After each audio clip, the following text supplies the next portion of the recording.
Good morning to all the panelists and the judges. AIOC for giving me this opportunity. I'm here to present my paper titled Incisional Goniotomy, a Savior in Cases of Failed Trabeculectomy in Adult Glaucomas. I have no financial disclosures. Trabeculectomy continues to be the most preferred surgical modality for controlling intraocular pressure, but the success reduces with time. Management of failed trabeculectomy includes needling, revision trabeculectomy, re-trabeculectomy, or performing glaucoma drainage device surgeries. With the advent of MIGS, many of these implants have also been used, but they come at a significant cost. Incisional goniotomy with a disposable MVR blade is a low-cost alternative to Cahoog dual blade or the trabectome and can be used in patients with failed trabeculectomy. The aim of this study was to evaluate the safety and IOP-lowering efficacy of incisional goniotomy with or without phacoemulsification in patients with previous failed trabeculectomies. It was a prospective interventional study done after ethical clearance from the IEC. We included patients more than 18 years with intraocular pressure above the target on maximal medical therapy and those who had failed trabeculectomies. We excluded patients with hazy cornea or corneal opacity, which prevented us from performing the goniotomy, or those with significant PAS where goniosynechiolysis was not possible. After a routine preoperative evaluation, including gonioscopy to look at the angles, we also performed ASOCT to look at the ITC index and also the Humphrey visual field analysis. We classified the patients based on the severity of glaucoma using the Hodapp-Parrish-Anderson criteria. After the procedure, the postoperative workup was done on day 1, 1 month, 3 months, and 6 months. The routine evaluation was done. Along with this, the intraocular pressure was noted, especially on postoperative day 1 for the presence of any IOP spike. IOP spike was defined as IOP of more than 10 mmHg from the baseline or an absolute value of more than 30 mmHg on medications. ASOCT was also performed on 1 month, 3 months, and 6 months. So after a routine phacoemulsification and intraocular lens implantation, the anterior chamber was filled with a viscoelastic device, and with the help of a Swan-Jacob gonio lens, a MVR blade was used to perform the goniotomy. If they were goniosynechate, then goniosynechiolysis was performed with the help of a 27-gauge cannula. Success was defined as intraocular pressure less than or equal to 18 mmHg without any medications. And failure was defined as an IOP of more than 18 mmHg or those requiring de novo surgeries for IOP reduction. We also studied the reduction in the number of glaucoma medication and the presence of any intraoperative or postoperative complications.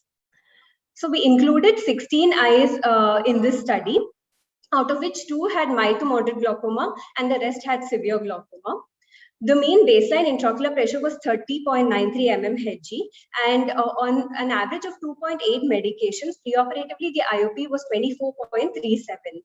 14 eyes required phacoemulsification along with goniotomy, and in 4 eyes, goniosynechiolysis was done. So there was a significant reduction in the intraocular pressure from 24.37 preoperatively to 14.93 at the final follow-up, which was a 37% reduction, which was statistically significant. There was also a 36% reduction in the glaucoma medications from 2.81 to 1.8, which was again statistically significant. 87% of the eyes had success, out of which 86% had absolute success and 86% had qualified success and 14% had absolute success. The ITC index also reduced postoperatively. At 3 months, it reduced from 89.82 to 68.76, which was maintained at a 6-month interval, and there was no difference in the ITC index between the 3 months and the 6-month follow-up. We had 4 patients who had hyphema in the postoperative period and 2 patients who had an IOP spike. The cumulative probability of success at 6 months for IOP of less than equal to 18 mmHg was 87.5%, and for IOP of less than equal to 15 mmHg, it was 68%.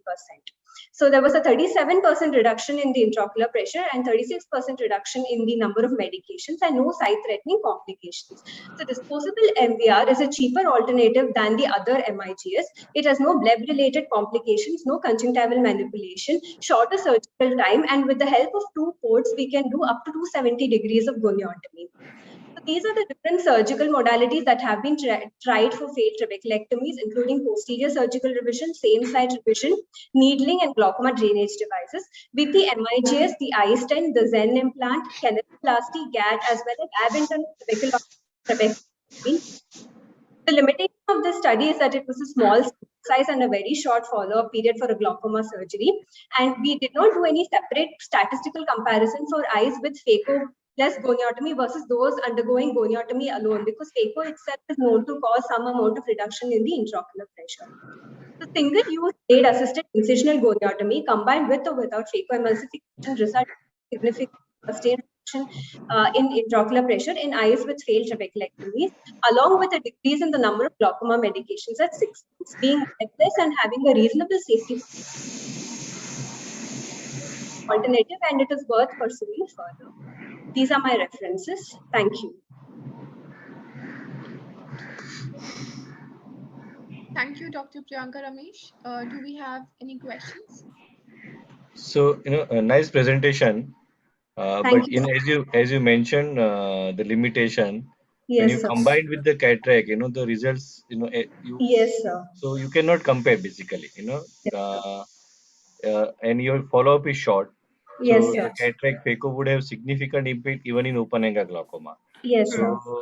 if you want really to pursue this, you have to have either two groups with adequate number or present only goniotopy results, because Yes, sir. these results cannot be used in clinical practice. Yes, sir. Yes, sir.